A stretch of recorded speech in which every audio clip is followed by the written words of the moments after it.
Well, I'm here today to show solidarity with our colleagues here who are employed by Vanguard Security, who had jobs, were doing a very good job, I believe, in the Chief State Solicitor's offices, and then a new contractor was brought in, TUPE Security, who didn't live up to the TUPE, the transfer of employment standards. So these people behind us here are now literally locked out of their jobs. They have no jobs to go to because they won't accept lower paying conditions, which is an absolute disgrace. I think people need to bear in mind that where we're standing here today in this historic part of Dublin, not 1 mile away, on Saturday, the state quite rightly commemorated the 1913 lockout. And Eamon Gilmore himself said that they're still inspired by 1913. Yet Eamon Gilmore and the government, and indeed the Chief State's Solicitor's Office, remain very, very, very silent about this lockout here behind us. These people's work, their struggle they're involved in is as valid and as real as the struggle of 1913. It's imperative all political parties exert pressure on the state to ensure the Chief State Solicitor's Office intervene and make sure these people are re-employed with the proper standards, pay and conditions that apply. And the public should also bring pressure to bear on their employer, Vanguard, to ensure that TUPE is applied to their new employers. The situation is that we're eight men, private security guards. We were stationed here in the Chief State Solicitor's Office here at Osmond House and Chancery Building around the corner.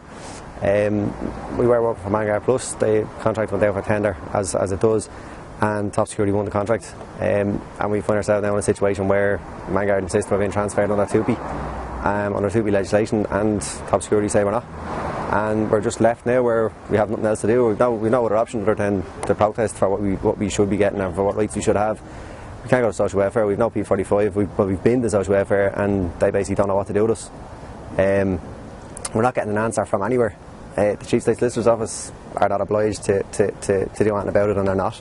You know, we're basically just being told it's not our problem. What do you see as the solution is? The solution is for the industry the industry norms to be applied in all these situations, and that TUPE legislation should apply in all these situations, and that be the industry norm and be the industry norm held by everybody.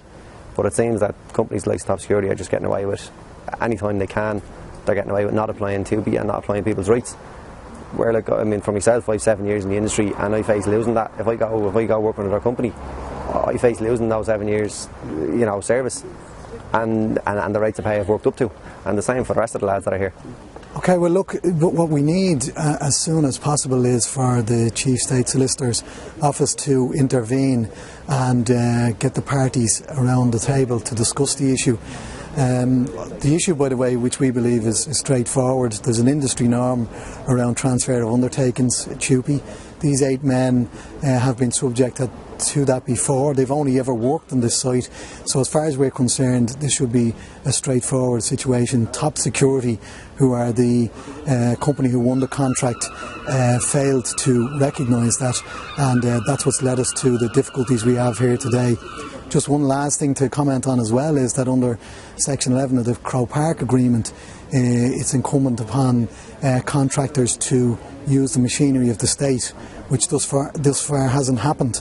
And that's why, again, and I'll repeat and reiterate that the Chief State Solicitor's Office need to engage and get the contractor to fulfil those obligations and deal with the machinery of the state with the parties involved to resolve this.